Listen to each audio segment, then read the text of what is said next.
नमस्कार, crime time में आपका स्वागत है। मैं हूं आदित्य चौहान।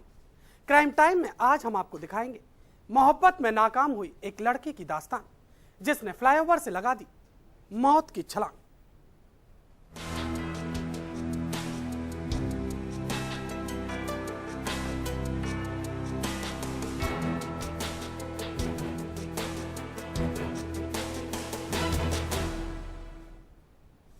क्राइम टाइम में हम आपको दिखाएंगे पटना से आई वो दिल दहला देने वाली खबर, जिसमें मासूम को एक नादान कातिल ने सुना दिया हमेशा हमेशा के लिए मौत की नींद।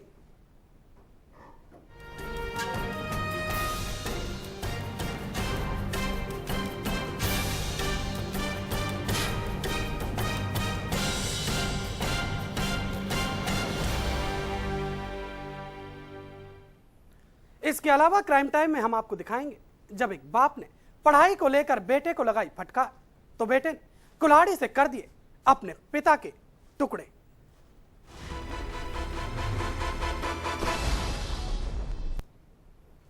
दुनिया में प्यार करने वालों की कमी नहीं, लेकिन हर किसी को प्यार शादी के अंजाम तक पहुंच जाए, ऐसा बहुत कम लोगों के साथ हो पाता है।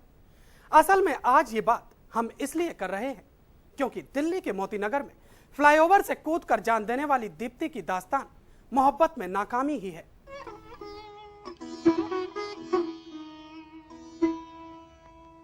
हम तेरे प्यार में सारा आलम खो बैठे हैं, खो बैठे। तुम कहते हो कि ऐसे प्यार को भूल जाओ,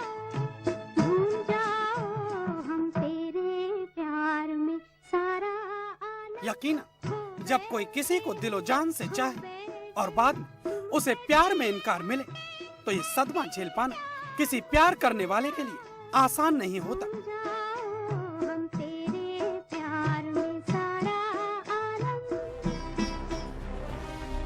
कुछ ऐसा ही हुआ दिल्ली के पश्चिम विहार में रहने वाली दीप्ति वधवा के साथ। दीप्ति ने गुरुवार सुबह दिल्ली के मोती नगर फ्लाईओवर से कूदकर जान दे दी। अहले सुबह आई इस खबर से पुलिस महकमे में हड़कंप मच गया। पुलिस के सामने सबसे बड़ा सवाल यह था कि आखिर दीप्ति की जिंदगी में ऐसा क्या हुआ कि उसने खुदकुशी कर ली।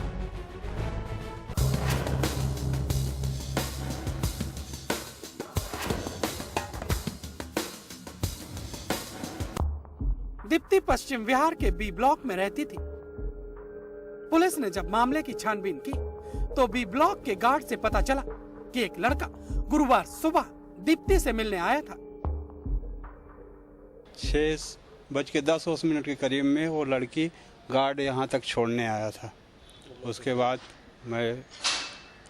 बाद मैंने जाते समय नहीं देखा किस समय वो निकली यहाँ से। भाई हमें वो पहचान में लड़का नहीं आता, कोई लड़का आया था भाई, हम उसको पहचानते नहीं। साथ ही पुलिस को छानबीन में यह भी पता चला कि दीप्ति ने मौत की छलांग लगाने से पहले अपने भाई, बहन और अपने एक दोस्त प्रवीण को लिखा था आखिरी मैसेज, जिसमें उसने लिखा था आई एम सॉरी। पुलिस को लगा कि भाई बहन के अलावा दीप्ति ने जिस लड़के को मैसेज किया, शायद इस खुदकुशी की कड़ी उससे जुड़ी हो। पुलिस ने मामले की बारीकी से छानबीन की तो पता चला कि इस खुदकुशी के पीछे जो वजह थी वो थी मोहब्बत में मिली नाकामी।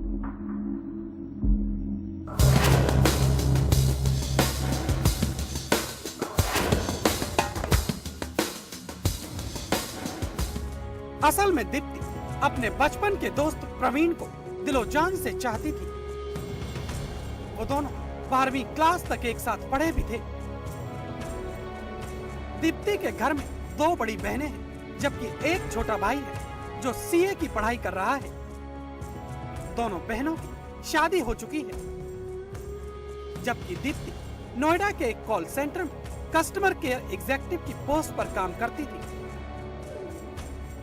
दीप्ति के परिवार वाले उसकी शादी के लिए लड़के की तलाश में थे, जबकि दीप्ति अपने बचपन के दोस्त प्रवीण से शादी करना चाहती थी, लेकिन प्रवीण ने दीप्ति के शादी के प्रस्ताव को ठुकरा दिया। दीप्ति बेचैन थी, उसे कुछ समझ नहीं आ रहा था कि वो क्या करे। उसने गुरुवार सुबह भी प्रवीण को फोन कर कहा कि वो उसके प्यार को बुला पाए मुमकिन नहीं।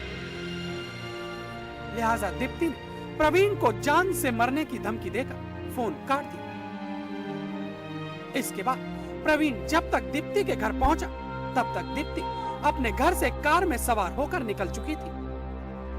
वो नाइट शिफ्ट कर ऑफिस से घर आई थी और घर से ये कहकर निकली कि वो घूमने जा रही है।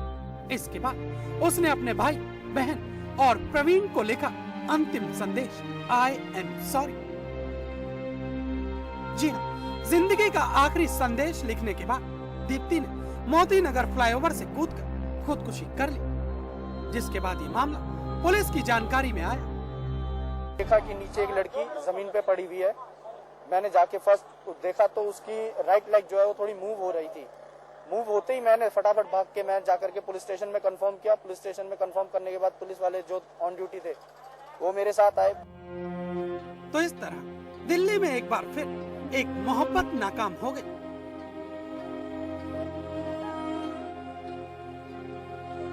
एक बार फिर एक हसीन जिंदगी जो बच सकती थी मौत की आगोश में समा गई।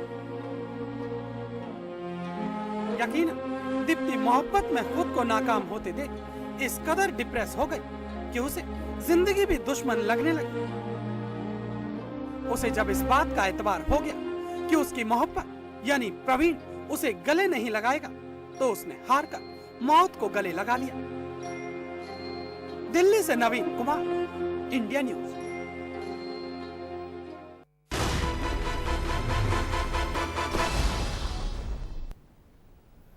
घर में कोई फंक्शन हो और गीत संगीत का बंदोबस्त ना हो तो वाकई मजा फीका पड़ जाता है और ज्यादातर लोग गीत संगीत भी मौजूदा दौर के हिसाब से ही सुनना पसंद करते हैं।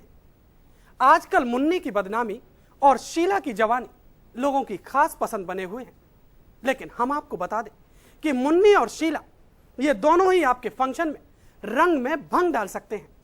आप सोच रहे होंगे कि आखिर कैसे, तो चलिए हम आपको दिखाते हैं कि कैसे एक जन्मदिन की पार्टी में ये गाने सुनना लोगों को महंगा पड़ा।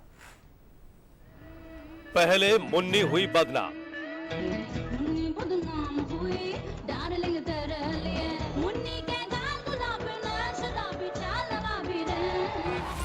फिर शीला की छल की जवानी,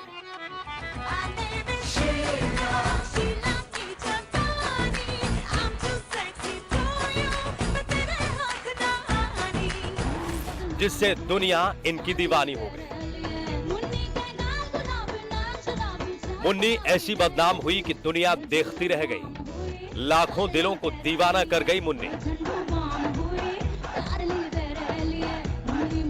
लेकिन इसके बाद आई शीला ने भी कम जलवे नहीं बिखेरे। शीला की जवानी ऐसी छल की कि ये गीत लोगों की जुबान पर आ गया।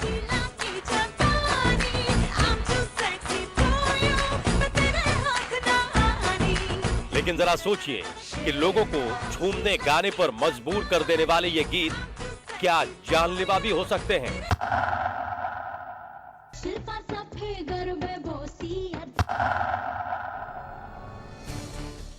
तो आइए हम आपको दिखाते हैं दिल्ली से सटे ग्रेटर नोएडा से ऐसी वो खबर जिसमें मुन्नी की बदनामी और शीला की जवानी एक परिवार को बेहद महंगी पड़ गई।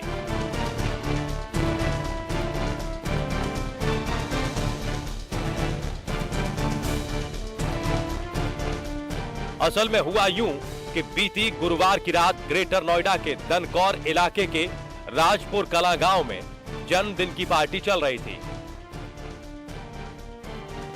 जन्मदिन गांव के ही कुलदीप सिंह के पोते का था,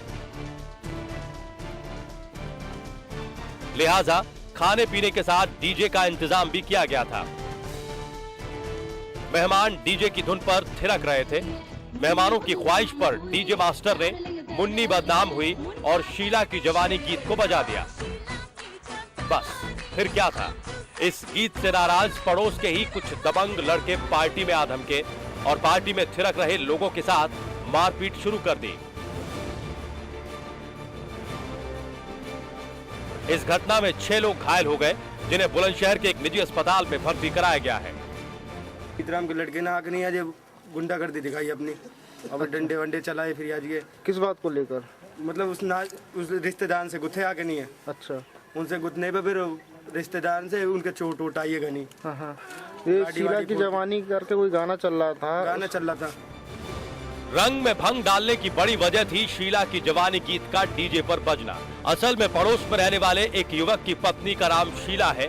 जब ये गीत डीजे पर बजने लगा तो पड़ोसी का गुस्सा भड़क उठा और उसने अपने साथियों के साथ मिलकर पार्टी में मेहमानों पर हमला कर दिया। वारदात के बाद सभी आरोपी फरार है। वहीं दबंगों से पीड़ित परिवार में दहशत का माहौल है। डीजे बजाने के ऊपर दूसरे पक्ष ने उसका कहा कि इसको आप डीजे इतने जोर से क्यों बजा रहे, इसमें आपस में झगड़ा हुआ। उसमें जो एक चोट आई है उसके अमित गुजर नाम का लड़का है, उसके भी चोट आई है और उस तरफ भी काफी लोगों को चोट आई है। इसमें हम लोगों ने मुकदमा कायम करके लगातार पुलिस दबिश दे रही है। बात बताई गई कि कोई गाना था इस तरह का, कोई गाना था, मैं शब्दों का नहीं जानता हूँ, लेकिन कोई गाना था जिस पर विशेष रूप से ऐतराज किया गया था। पुलिस आरोपियों पर सख्त से सख्त कार्रवाई की बात कर रही है, लेकिन ऐसा पहली बार नहीं हुआ है जब शीला की जवानी या मुन्नी की बदनामी को लेकर किसी परिवार पर आफत टूटी हो। पहले भी ऐसे कई मामले सामने आ चुके हैं। ऐसे में देखने वाली बात यह होगी कि जो गीत लाखों लोगों के दिलों को बहला रहे हैं वो और कितने लोगों के लिए जानलेवा साबित होंगे। ग्रेटर नोएडा से ताहिर सैफी, इंडिया न्यूज।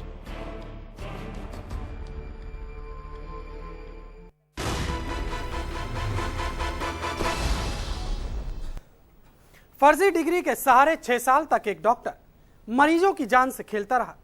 आखिर कैसे ये मुन्ना भाई हुआ बेनकाब, दिखाएंगे एक ब्रेक के बाद। आप बने रहिए हमारे साथ, क्राइम टाइम जारी है।